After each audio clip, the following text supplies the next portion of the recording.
Hey, and welcome to the studio. Today we're going to talk about different distressing techniques. We have three. The first is suede paper. Then we're going to use the paper distressing tool from the cutter kit. And then I'll show you the basic torn paper edge. So let's begin. On this piece of very vanilla cardstock, I stamped the sun hat from the Garden from the Heart stamp set, which is one of the sets in the Occasions mini catalog, and that's available through the end of April. I inked the image in basic brown ink, and I will be watercoloring it later with a little bit of the Not Quite Navy and Ruby Red classic inks, and that will actually be a future video, as well as a discussion of the new clear mount stamps. But I want to show you with this piece right now how I made that torn paper edge.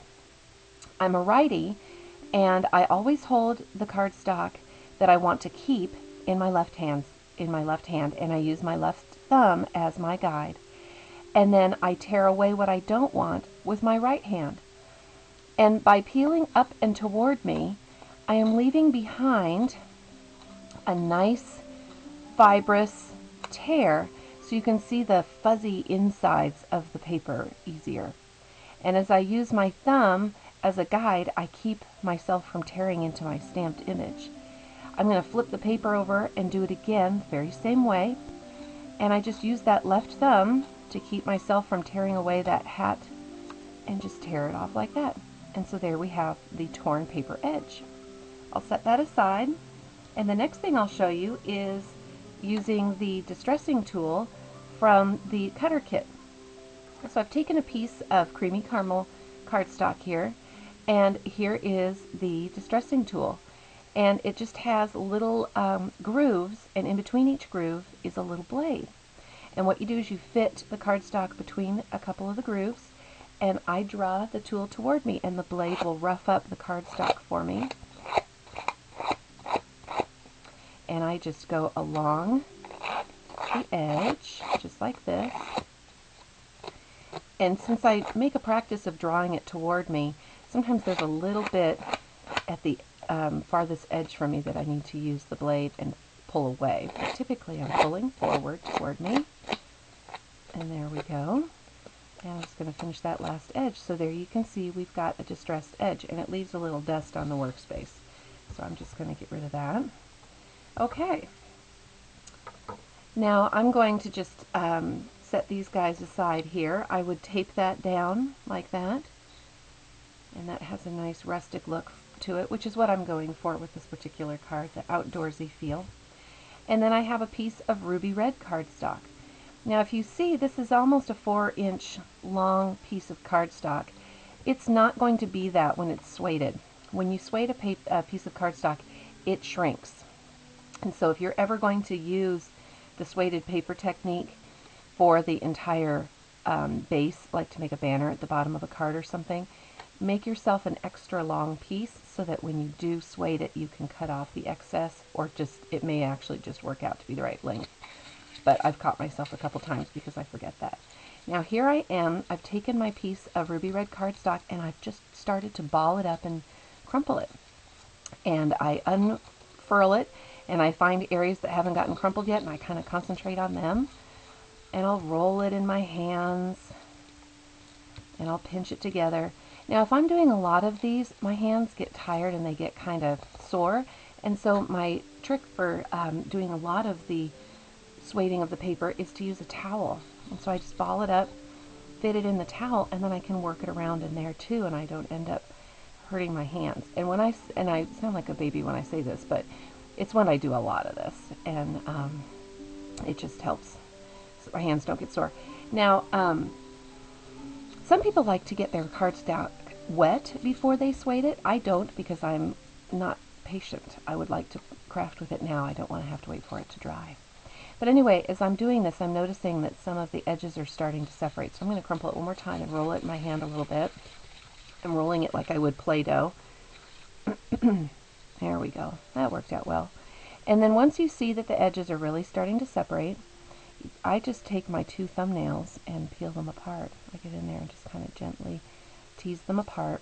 It is a slow and gentle process. And if you find that you're starting to get a tear, that will be really visible and not what you want. You can always take the paper and start at a different location to get your sueded edge. But here we go. I'm going to just nick this part off so you don't see that. And so now we have 2 pieces of the sueded cardstock. And this is nice and fuzzy, and if you feel it, it's just like sueded paper, or it feels just like sueded leather. So there we go.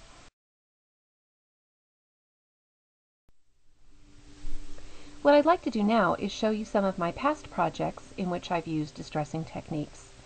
This first card I made last summer using the Herb Expressions set from the Big catalog, and I also used my Big Shot die cutting system and the Top Note Bigs die to make this not quite navy piece in the back.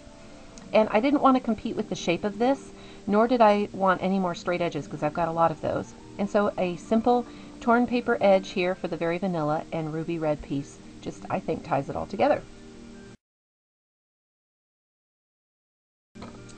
This card I made with the Wings of Friendship Hostess set from that Big catalog. I took a piece of sueded ruby red cardstock, and on the smooth outside of that cardstock I inked the image of the flower in Night of Navy classic ink, and then I just cut it out. And the wrinkles of that cardstock give a nice delicate texture to the flower. This card I made recently for a challenge in which I was to replicate this gal's style. She uses a lot of vintage and a lot of layers, so I used the Sense of Time set from the Big catalog and the Lovely as a Tree set, which is one of my all-time favorites. And I took a piece again of the sueded cardstock, and I used the smooth outside part, and I stamped it with the gears from Sense of Time, and then I used creamy caramel classic ink and a sponge, and I just sponged over it, and that classic ink really brings out the wrinkles and gives it a nice vintage feel.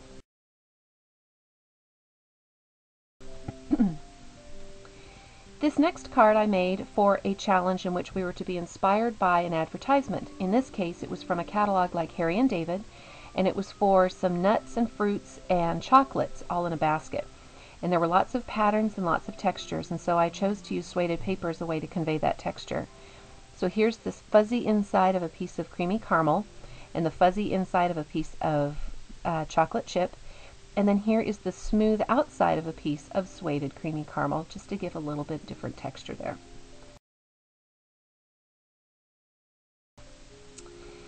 Here's a card where I was really going for some rustic effects here. I dyed the ribbon. This is actually a piece of Very Vanilla grosgrain ribbon, and I'll go into that in a separate video. But I used a piece of bordering blue that I sueded, some sage shadow, and a piece of Very Vanilla. Both were treated with the paper distressing tool from the cutter kit. And this was actually a collage stamping effect, and I'll do a video about that too, because that's a fun way to use a lot of what you've already got. Here's a simple sketch challenge I participated in, and just to offset this particular group of elements, I mounted them on a piece of sueded Certainly celery. Just a cheap and easy way to add a little extra punch to your projects.